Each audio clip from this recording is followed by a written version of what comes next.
Sejam todos muito bem-vindos a mais um vídeo, e no vídeo de hoje nós estudaremos a lição com o tema A Sutileza das Mídias Sociais. O mundo virtual é relativamente novo e convém dizer que a internet não é moral ou imoral em si mesma. É mais uma ferramenta como os demais, embora seja muito mais poderosa.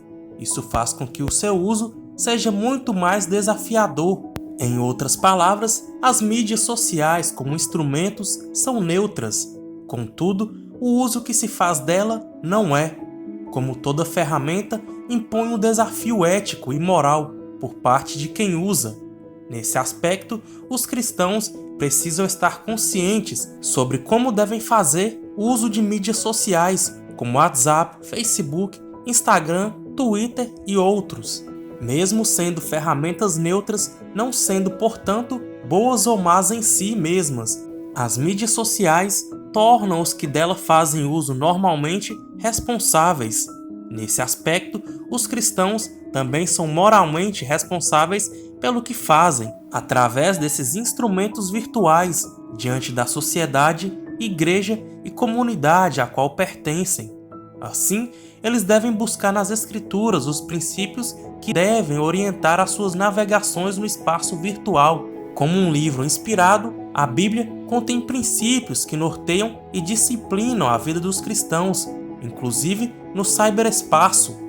Isso porque as Escrituras sagradas, que são vivas e permanecem para sempre, podem orientar de forma clara e objetiva o crente em seu caminhar tanto no mundo real como também no mundo virtual.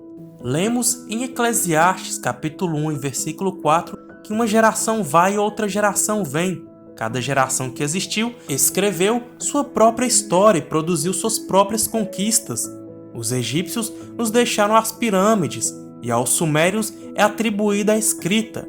A conquista do ciberespaço é uma marca desta geração. Assim, convém dizer que o mundo virtual é hoje uma realidade bem presente na vida das pessoas. Os cristãos, portanto, e consequentemente a igreja, também fazem parte desse universo. A igreja está no mundo, mesmo não sendo parte dele. Saber conviver e andar neste espaço é de suma importância para o testemunho cristão. O crente não deixará de ser uma testemunha real de Jesus, pelo simples fato de as interações sociais acontecerem de forma virtual. Nos dias da Igreja Apostólica, os cristãos se valeram das cartas para superar as longas distâncias que os separavam. Dessa forma, eles conseguiram interações com cristãos de outra região. Foi por meio desse instrumento que eles compartilharam os princípios eternos da Palavra de Deus entre si. Hoje, essa interação que acontece por intermédio das mídias sociais é muito mais eficiente e muito mais dinâmica. Praticamente todo mundo sabe, por exemplo, o que é o WhatsApp e os princípios básicos do seu uso.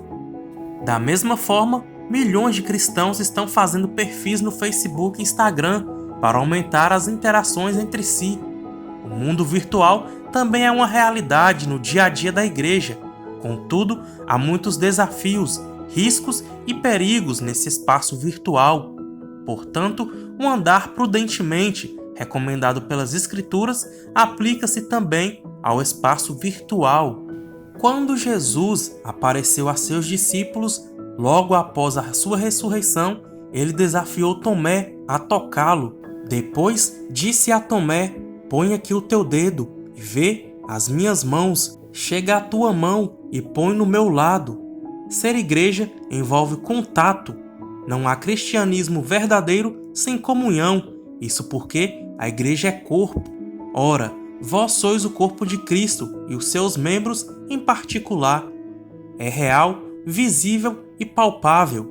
O universo virtual cria a falsa impressão de que é possível ser igreja sem relacionamento real. Nesse aspecto, o mundo virtual desumaniza as pessoas. É por isso que o ciberespaço é o universo preferido dos desigrejados. Eles dizem não precisar da igreja local, que existe de forma real para expressar a sua espiritualidade, o que evidentemente é um erro. Na Igreja de Cristo, as pessoas mas existem e se completam. Há pessoas de carne e osso que se abraçam e não apenas se veem e se ouvem. A igreja local é um lugar de encontro. A igreja na era digital precisa ser relevante, mas não espetaculosa, influente, mas não mundana. Buscar o espetáculo é fazer o jogo do diabo. O que se observa por parte de muitos cristãos, especialmente pregadores, é um desejo quase obsessivo de estar em evidência. Querem ser vistos. Para que esse fim seja alcançado, muitos seguem personalidades de comportamentos duvidosos, que sejam celebridades do mundo artístico, quer sejam jogadores e cantores famosos. Imploram por seguidores e likes, estão desesperadamente procurando lacrar ou causar. Agem como verdadeiros mendigos virtuais, desonram a cruz porque querem a qualquer custo a glória do mundo. Dessa forma, tornam-se presas fáceis de Satanás. A noção de santo e profano nunca deve ser esquecida pelos cristãos. Sede santos, porque eu sou santo. Infelizmente, não é o que se observa com muitos crentes que usam as mídias sociais. Muitos a utilizam de forma pecaminosa. WhatsApp, Instagram, Messenger, dentre outras mídias sociais, quando usadas de forma adequada, são extraordinárias ferramentas de comunicação, interação e trabalho. Contudo, quando usadas para enviar fotos e vídeos íntimos, mensagens de texto de um relacionamento adúltero, se tornam instrumentos do pecado, tornam-se espaços do diabo. Os inúmeros escândalos expostos na internet mostram isso. A web torna público a vida pecaminosa que se vive de forma privada. Essa geração já foi denominada de geração do selfie. É uma geração narcisista, cultua a própria imagem, são pessoas amantes de si mesmos. O desejo de ser visto e admirado tornou-se obsessivo e doentio. Daí a necessidade a todo instante de estar se fotografando e postando. É uma devoção ao selfie. Dessa forma, o desejo de se expor, de ser visto e admirado, torna-se um comportamento não apenas doentio, mas sobretudo pecaminoso. Quando esse desejo de se mostrar, de aparecer e até mesmo ser admirado é visto em um adolescente, é algo preocupante. Contudo, ainda é possível reparar, mas quando adultos se comportam como meninos, buscando identidade e usando as redes sociais para se firmarem, o problema se torna mais preocupante. Nesses casos, estamos diante de alguém que foi tragado pela cultura do eu. Se é cristão, o único caminho é o arrependimento. Jesus disse: "Ide por todo mundo, pregai o evangelho a toda criatura." Evidentemente que o ide de Jesus inclui o espaço virtual. Portanto, mesmo o mundo virtual tendo seus próprios desafios e oferecendo seus perigos, não deve ser demonizado. Deve se converter em um campo onde a poderosa semente da palavra de Deus deve ser semeada. Perdemos uma oportunidade enorme quando usamos as redes sociais para divulgar trivialidades em vez de semearmos os valores eternos do reino de Deus. Deve ser destacado aqui que a semeadura deve acontecer no espaço virtual. Contudo, os seus frutos devem ser juntados no espaço real, isso é, na igreja local. É no espaço físico que os relacionamentos se consolidam.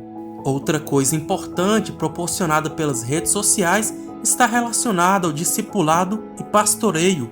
As redes sociais são poderosas ferramentas de interação.